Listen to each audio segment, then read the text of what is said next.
तब वह संतान है माता पिता के ऋण से मुक्त हो जाती है। रामायण में कथा आती है कि जटायु को कोई संतान नहीं थी, तो उन्होंने महाराज दशरथ का बेटा गोद रूप ले लिया। किसी के बच्चे को गोदस स्वरूप ले लें तो फिर वो उसी का हो जाता है, यहां तक कि गोत्र तक बदल जाते हैं उसमें। राम जी का जन्म हुआ, दशरथ राजा राम जी को जटायु के पास लेके गए, कहा मेरे 4 बेटे हुए हैं, मैंने तुम्हें वचन दिया था एक बेटा देने के लिए, बड़ा बेटा आप ले लीजिए।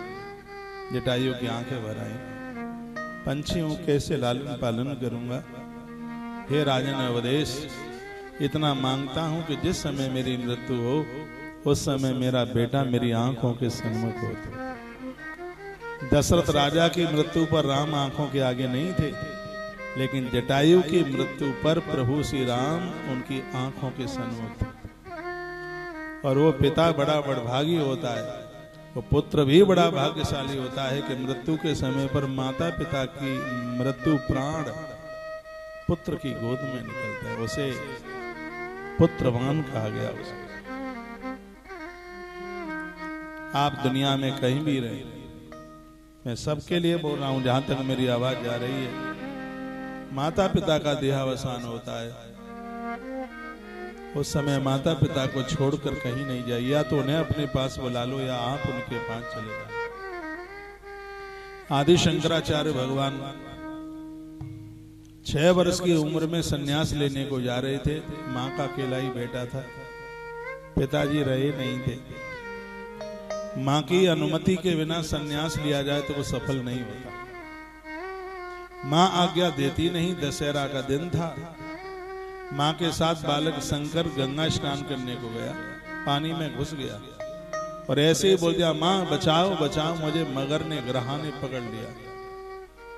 अब मैया तो बेचारी मां ठहरी, कहां कितना पानी के अंदर जाती, भगवान को पुकारने लगी। तो उस बालक शंकर ने कहा मां एक शर्त पर ये मुझे छोड़ देगा। कौन सी शर्त है? तू मुझे सन्यास लेने की अनुमति दे दे तो ये मगर मुझे छोड़ दे। मां रो पड़ी, बूढ़ी मां की आंखें भर आई, कहा बेटा अनुमति दे दूंगी, क्योंकि मेरा तो बेटा सब तरह से गया, सन्यासी होगा तो भी गया और ये मगर खा लेगा तो भी गया। बेटा मैं तुझे सन्यास की अनुमति देती हूं, बस मेरी एक बात है, जिस समय मेरी मृत्यु हो बेटा, मेरा अंतिम संस्कार करने के लिए तू मेरे पास। सन्यासी को आग स्पर्श करने का अधिकार नहीं होता, लेकिन माता पिता के लिए दुनिया के जितने भी नियम तोड़ दिए जाएं तो नियम तोड़ना नहीं माना जाता। माता पिता का इतना बड़ा दर्जा। जब उनको यह पता लगा कि मेरी मां अस्वस्थ है, उत्तराखंड में थे और उत्तर से दक्षिण बहुत दूर है, वह चल पड़े। धन्य है वो मां भी। जैसे ही आदि शंकर उनका बेटा पहुंचा तो मैया ने अपनी पुत्र की गोद में अपने प्राणों को छोड़ दिया।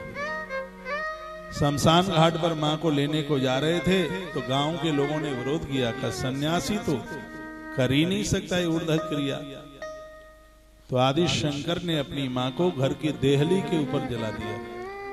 आज उस गांव में प्रथा बन गई है, अब वहां लोगों को मरघट में नहीं, घर की प्रमुख देहली पर जलाया जाता है। जीवन में तब तो ऐसा हो कि जो तुम नियम बना दो, आने वाली पीढ़ी उसी नियम का पालन करते हुए चले। ये जीवन है।